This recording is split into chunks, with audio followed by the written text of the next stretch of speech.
hello et salut des pieds jusqu'à la tête de la mode à la culture version française vous rhabille avec les tendances d'aujourd'hui et de demain. Et aujourd'hui, je vous donne rendez-vous pour un spécial gastronomie 100% française. Et c'est tout de suite.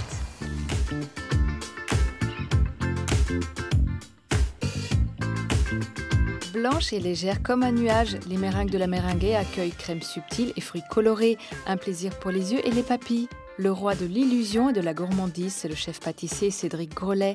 Il nous ouvre les portes d'un univers gourmand et tellement créatif. Bonjour vos vaches cochons, avis aux Parisiens. Chaussez vos bottes et n'ayez pas peur de la boue. On vous emmène à la ferme.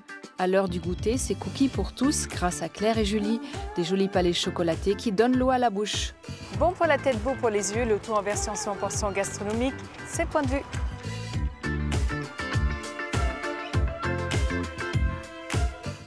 Planter, pousser, manger, le tout en circuit fermé, c'est l'idée de MyFood et de sa serre connectée.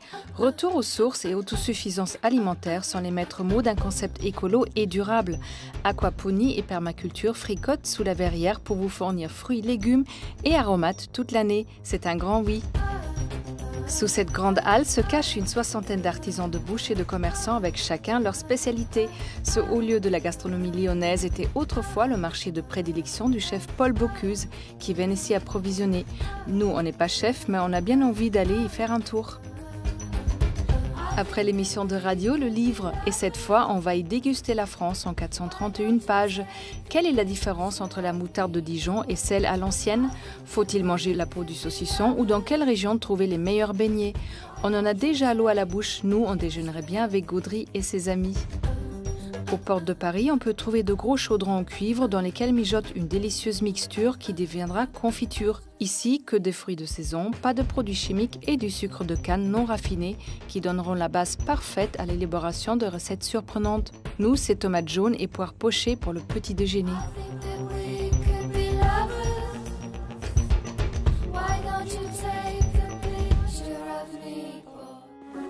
Une bonne meringue est craquante à l'extérieur et fondante à l'intérieur. Et qui de mieux que le cofondateur de la Meringuée pour nous en parler?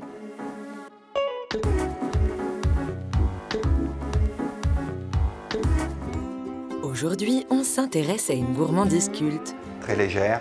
Légère. Le contraste de texture. Moelleuse à l'intérieur. Croustillante à l'extérieur. Une petite coque croquante. Ça craque à l'extérieur. Pas trop sucré et pas complètement sèche. Elle a un petit parfum secret, même si vous me chatouillez les pieds, je vous le dirai pas. Elle est bien lisse et bien nacrée aussi. Visuellement, il faut qu'elle soit belle. Mais de quoi parle-t-il? De la meringue bien sûr, et plus précisément de la pavlova, cette préparation à base de meringue qui s'associe à de la crème fouettée et des fruits frais. L'histoire de la meringue remonte au XVIIIe siècle et les hypothèses vont bon train sur son invention. Quant à la pavlova, nommée en hommage à une ballerine russe, australien et néo-zélandais s'en disputent la paternité depuis les années 20. Bref, la seule date dont on est sûr, c'est 2015, quand Benoît et Marie se sont décidés à lancer leur concept, la meringuée. Une manière de se réapproprier cette recette dont ils ont toujours été friands et de redonner ses lettres de noblesse à la meringue. La meringue, pour beaucoup de gens, c'est le produit un petit peu régressif, sec, un petit peu trop sucré. La meringue, c'est aussi la meringue moelleuse, celle qu'on retrouve par exemple sur la tarte au citron meringuée. C'est aussi l'omelette norvégienne, c'est une forme de meringue. Donc la meringue, c'est un grand pan de la pâtisserie française qu'on a un petit peu trop souvent réduit à ce produit. Donc nous, on voulait en fait ressortir un petit peu la meringue de cette image pour la faire goûter différemment avec ce côté moelleux. Justement, c'est quoi le point fort des meringues, la meringuée? Ce qui me plaît, c'est le mélange des textures, donc la meringue croquante et le son moelleux, la crème et les fruits frais. C'est le mélange des goûts aussi, puisque vous avez des crèmes qu'on parfume avec des parfums un peu originaux comme la baie de Timut, comme le whisky cette semaine par exemple. Et puis un mélange de fruits. Donc vous avez un début de bouche, vous avez un milieu de bouche et vous avez un fin de bouche. Et c'est assez intéressant d'un point de vue gustatif. La boutique propose 5 recettes, dont une qui tourne chaque semaine au gré des envies et des saisons. La recette de leur meringue idéale, ils l'ont travaillée avec des chefs en laboratoire pendant des mois. Aujourd'hui, c'est Charlotte qui est à l'élaboration. Là, je vais pocher les grands formats en meringue. Et du coup, je commence par un cercle sur chaque disque. Et ensuite, j'ajouterai les volutes. Ce qui me plaît dans ce produit-là, c'est sa fragilité. C'est le fait qu'il faut vraiment une longue période d'observation pour pouvoir maîtriser à peu près le produit. C'est un produit hyper sensible à son environnement, que ce soit en température ou en humidité. Donc il faut vraiment faire attention. Et puis c'est aussi une sorte de jeu de savoir quel facteur joue sur sa composition. Un produit complexe et fascinant donc, mais en tant que pâtissière, on ne se lasse pas de n'en travailler qu'un seul. Sa déclinaison est assez infinie. Donc pour l'instant, je ne m'ennuie pas. Déjà juste la variation de taille et de goût et d'association avec les crèmes et les fruits fait que j'en ai pas encore fait le tour. Et oui, Charlotte cherche, teste, explore, elle est toujours en quête de nouvelles associations de saveurs, nouvelles crèmes, nouveaux fruits, pourquoi pas une meringue salée ou végane, elle ne manque pas d'idées. Mais en attendant de voir ces nouvelles créations, venez tester par exemple Pélagie, crème fouettée à l'infusion de citron vert, framboise et fruits de la passion, ou Augustine, crème infusée au thé fruits rouges, fraises, groseilles et framboises. Mieux encore, composez votre propre meringue sur Internet ou en boutique, le tout est fait sous vos yeux. Le magasin a une vocation de transparence. On peut voir l'atelier où sont pochées, préparées et cuites les meringues. Et dernier élément important, toute la partie de dressage des meringues se fait dans l'espace de vente. Donc on voit petit à petit les meringues se dresser. La maison décline également des produits dérivés, comme par exemple les mookies, mélange de meringues et de cookies. De toutes les couleurs, de tous les goûts, la meringue n'a pas fini de poursuivre sa belle épopée gourmande.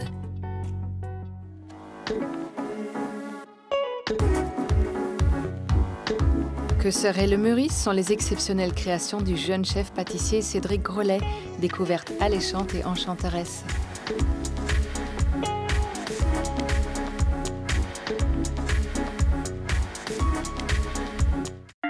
Si on vous montre ce citron, vous savez déjà que la main qui se cache derrière cette découpe est celle du chef pâtissier du Meurice, Cédric Grolet, élu meilleur chef pâtissier du monde en 2018.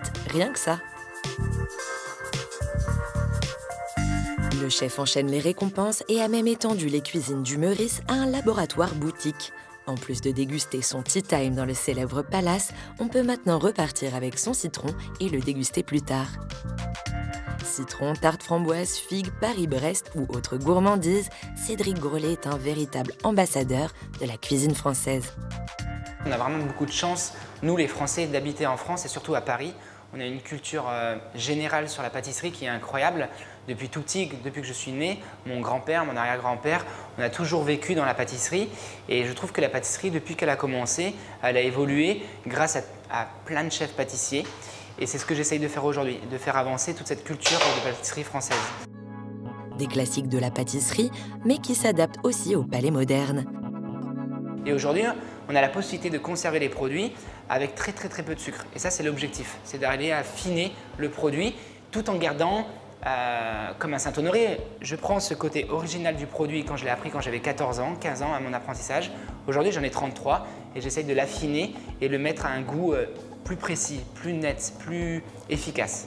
Ce que j'aime, c'est la pâte sucrée, là, elle est vraiment nette, parfaite, vraiment très pâtissière. Et là, on est sur quelque chose de très grand-mère. J'aime bien ce contraste-là. Mais comment faire pour prolonger l'excellence et sans cesse se renouveler ? Ce qui est important, c'est d'avoir une possibilité d'ouverture. Il y a 3-4 ans, je disais toujours je sais faire, je sais. Et en fait, là, dès qu'on commence à se dire je sais, ben, on n'apprend plus. Et le fait de ne plus apprendre, ben, on n'évolue plus. Donc, dès que j'évolue à l'étranger, tout ce que j'écoute, tout ce que j'apprends, même si c'est des pâtissiers qui sont là pour que je leur apprenne la pâtisserie, eh bien moi, j'écoute leurs questions. Et en fait, je pense pour être un bon pâtissier, le meilleur ou un bon pâtissier, bah, c'est d'être ouvert envers les autres et écouter et faire évoluer sa pâtisserie tous les jours. Moi, je mettrais un petit nappage avec des petits points noirs et un coup de décapeur derrière. Ça fait trop parfait. Cette ouverture d'esprit, Cédric Grolet l'applique surtout lors de l'élaboration de ses nouvelles recettes. Il goûte et en fonction de son ressenti, commence à penser à une nouvelle idée. Johan Caron, son sous-chef, est à ses côtés depuis plus de 6 ans et c'est cette personnalité très créative et cet amour pour la pâtisserie qui les ont rapprochés. La pâtisserie, il n'y a pas de limite sur les fruits secs, les fruits, les techniques. On peut toujours inventer plein de choses. Et vu que Cédric est, je pense, le chef qui a le plus d'idées à la minute que j'ai rencontré, Quand je suis arrivé, j'ai dit c'est là que je veux rester avec lui, quoi. C'est incroyable les idées qu'il a à la minute. Et c'est ce qui m'a fait progresser. Et Johan ne croit pas si bien dire. Régulièrement, les fournisseurs Maison Colomb rendent visite au chef pour proposer leurs produits de saison, la plupart produits en France. Et ce matin-là, en moins de 10 minutes, Cédric et Johan ont imaginé 4 nouvelles recettes. On va faire une tarte figue avec feuilles de figuier. On le pose ça dans une serviette et le serveur prend un pic, il pique dans la cabosse et il la mange comme ça. Ou même un chocolat au marron ou des choses comme ça. Il faut se le marquer, c'est vraiment très très bien. Tu poses la feuille comme ça dans le dessert et tu dresses un dessert au marron à l'intérieur. Ça peut être joli, hein. Avec Johan, on s'arrête jamais en fait. Il n'y a pas un moment là on faisait la tarte aux figues, on a coupé les figues comme ça, mais je les ai jamais coupées comme ça. D'habitude, je les coupe pour que ça soit joli, bien rangé, bien net. Mais là, les figues ont voulu qu'on les coupe juste le plus propre possible pour qu'on ait vraiment un insert et un goût de la figue. L'idée, c'est de s'amuser en fait avec la pâtisserie et ça nous permet de faire des choses incroyables. Cette spontanéité, Cédric Grolet la cultive à travers ses pâtisseries audacieuses où le goût, aussi soigné que le visuel, chatouille nos papilles. Son nom est déjà sur toutes les bouches, mais on n'a pas fini d'en entendre parler.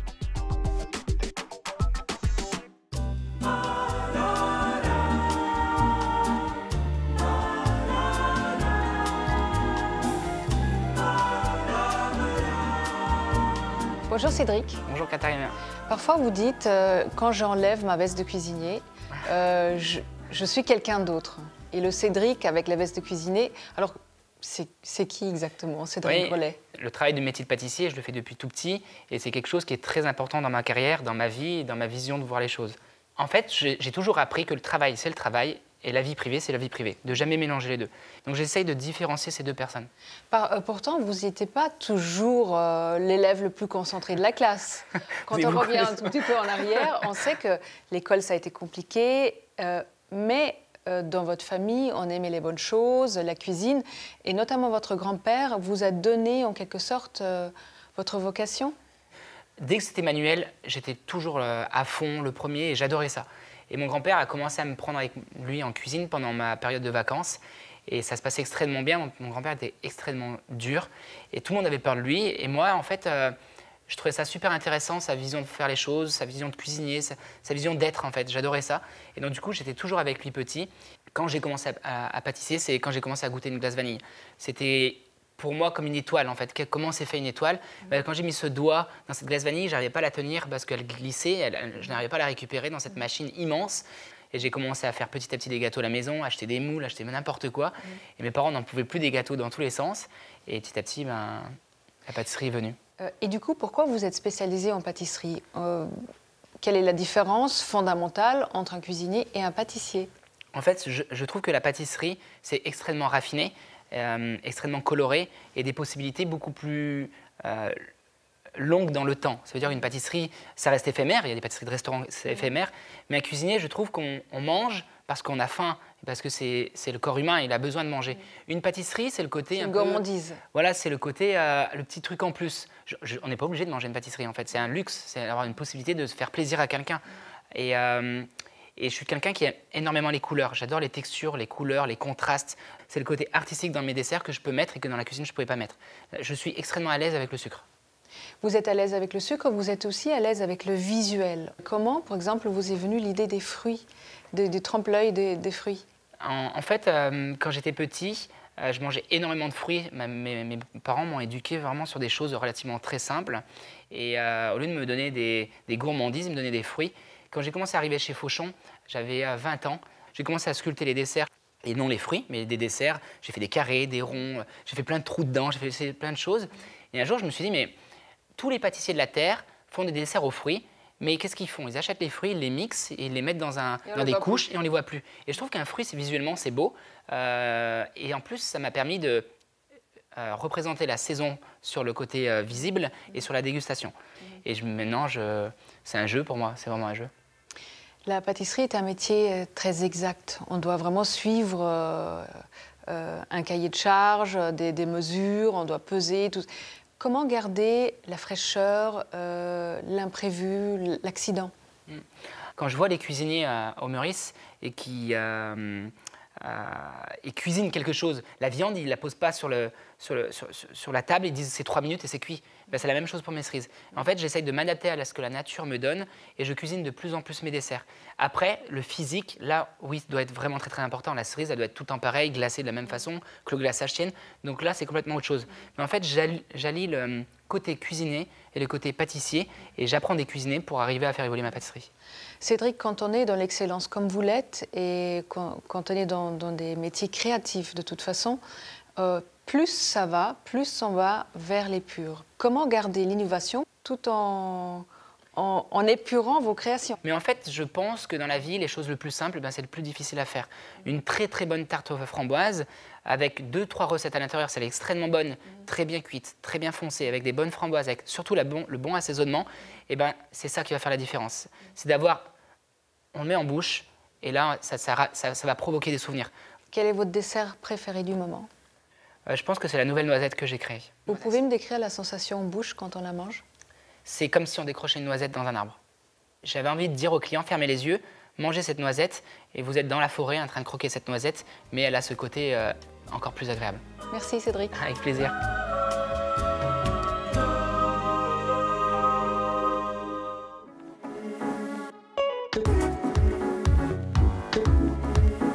Plus la peine de traverser le périph' pour profiter de l'air de campagne. Voici 3 adresses pour découvrir la ferme au cœur de la capitale.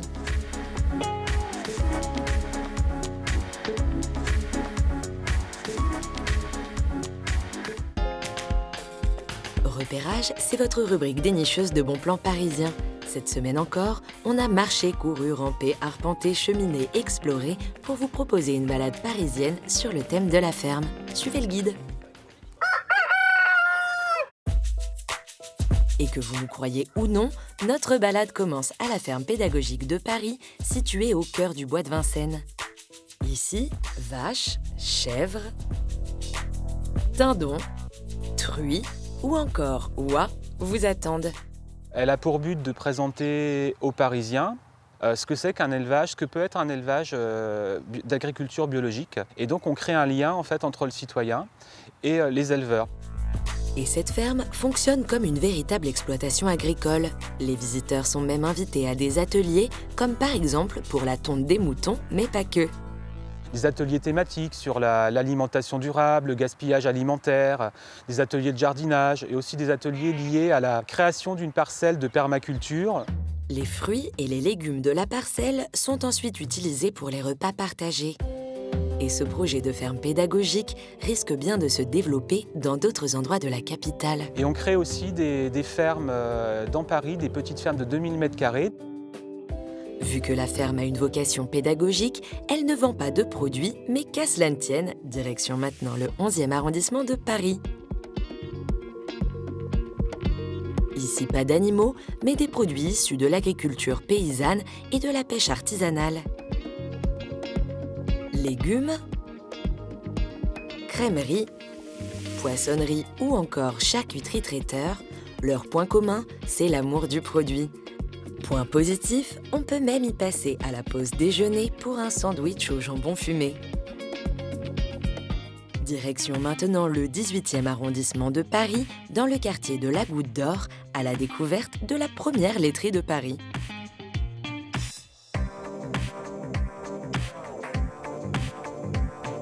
C'est une première parce que ça n'existait pas avant. Il y avait des laiteries qui collectaient le lait de la brie pour l'amener aux Parisiens, le lait frais. Ça a disparu avec l'arrivée des grandes surfaces notamment et de la stérilisation. Donc nous, on reçoit du lait de vache, de chèvre, de brebis, bio pour la plupart ou en conversion, qu'on transforme ici en fromage, yaourt, produits laitiers, lait, riz au lait, plein de produits. Plein de produits laitiers, bien sûr. Si certains Parisiens abandonnent la vie citadine pour l'air pur de la campagne, Pierre, lui, a quitté sa ferme pour le béton. Une idée qu'il a affinée lors de ses voyages. Ça a été inspiré par des fromageries urbaines que j'ai pu croiser à San Francisco, que j'ai croisé à Londres. Et je ne comprenais pas que ça n'existe pas à Paris, vu qu'il y avait toute la logistique pour le faire. Et comme moi j'aime cette ville, et que c'est l'endroit où je veux vivre, j'ai décidé de faire mon métier, mais dans l'endroit où je vivais. Et dans cette fromagerie urbaine, on fabrique, on affine et on vend. Sur les étals, des yaourts de lait de vache ou de brebis, des fromages 100% Paris, mais pas que. Il y a des produits que je ne m'embêterais pas à faire à Paris. Il y a des produits dont leur essence, c'est la montagne, c'est l'Auvergne. Donc, il n'y a aucun intérêt à les reproduire ici. Par exemple, j'ai été faire du cheddar en Écosse. On fait un cheddar ici affiné avec la bière de la Goutte d'Or qui est brassée à côté. L'avantage à Paris, c'est qu'on n'a pas d'appellation. Donc, on est libre de faire vraiment ce qu'on veut en termes de gamme. Et ça permet de booster notre créativité, de faire un fromage type manchego, mais avec du lait de chèvre. Alors que le manchego, c'est au lait de brebis, de l'affiner avec de la cire d'abeille, parce que c'est un truc que j'ai croisé en Bretagne. Donc, ça nous amène vachement de créativité, en fait, ces voyages. De brebis, de vaches ou de chèvres, Savoie et Franche-Comté n'ont qu'à bien se tenir. Les fromages parisiens arrivent sur vos tables.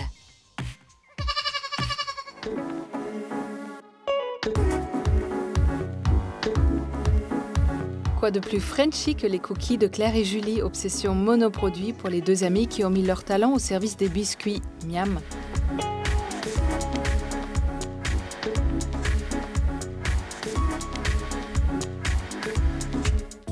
À les voir façonner leurs biscuits, Claire et Julie semblent faire partie du monde de la pâtisserie depuis longtemps. Cookies aux innombrables saveurs, muffins aux framboises ou encore moelleux au chocolat, une fée gourmande s'est sûrement penchée sur leur berceau. Pourtant, il y a encore quelques mois, leur vie était loin des fourneaux. J'étais journaliste pour des boîtes de production. J'ai travaillé pendant plusieurs années en pilotage budgétaire. Des écrans et des chiffres qui ne passionnaient plus vraiment Claire. Quand j'ai arrêté de travailler, c'était vraiment un burn-out. J'ai craqué. L'avantage de craquer, c'est que justement, ça force à se poser les bonnes questions et à écouter les vraies réponses. Et donc là, ça m'a forcé à me dire, mais en fait, j'ai vraiment envie de faire de la cuisine. Je ne sais pas pourquoi, je ne sais pas qu'est-ce que je veux en faire exactement, mais là, tout de suite, j'ai envie d'en faire. De son côté, Julie, elle, a toujours aimé la pâtisserie. Après quelques cours de loisirs, un de ses profs lui propose de passer le diplôme et sans trop savoir pourquoi, elle accepte. En fait, au début, je me suis dit, je vais passer le CAP, en tout cas. Je vais essayer de passer le CAP, je vais suivre cette formation. Mais je n'avais pas prévu d'arrêter le journalisme et de changer de vie comme ça du jour au lendemain. Sauf qu'au bout de plusieurs cours, en fait, ça m'est apparu un petit peu comme une évidence. Et je me suis dit, non mais en fait, c'est ça que je veux faire. C'est durant leur CAP que les deux apprenties pâtissières se croisent. En cours d'année, Claire rencontre une gérante de boutique de cookies qui veut vendre son affaire. Mais la jeune fille tient à passer son diplôme et décline une première fois la proposition, avant que son destin ne la rattrape. Au tout début de l'été, je venais de passer mes examens et je n'avais pas encore les résultats.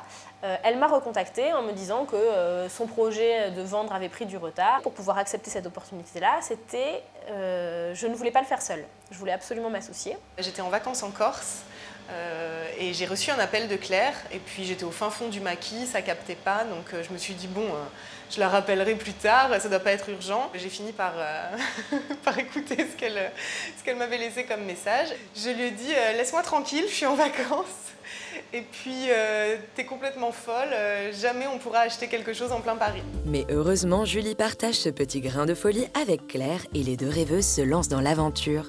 Juste derrière le comptoir, elle crée des produits de manière entièrement artisanale.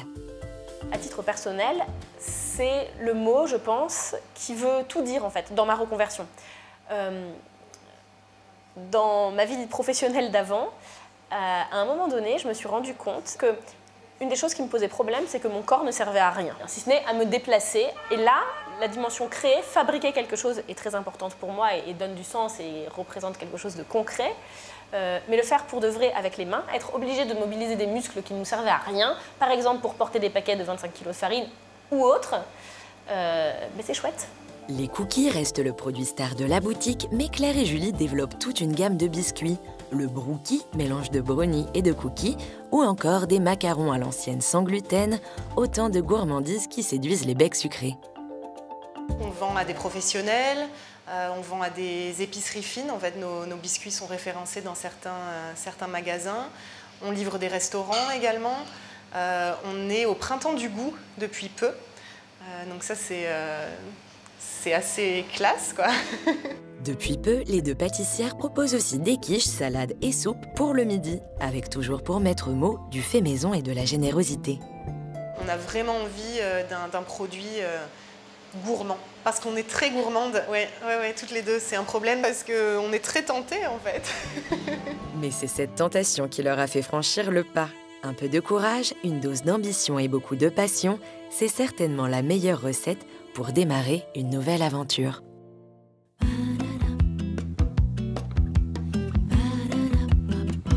Version française est déjà terminée, j'espère vous retrouver très vite. En attendant, restez chic toujours. Bye.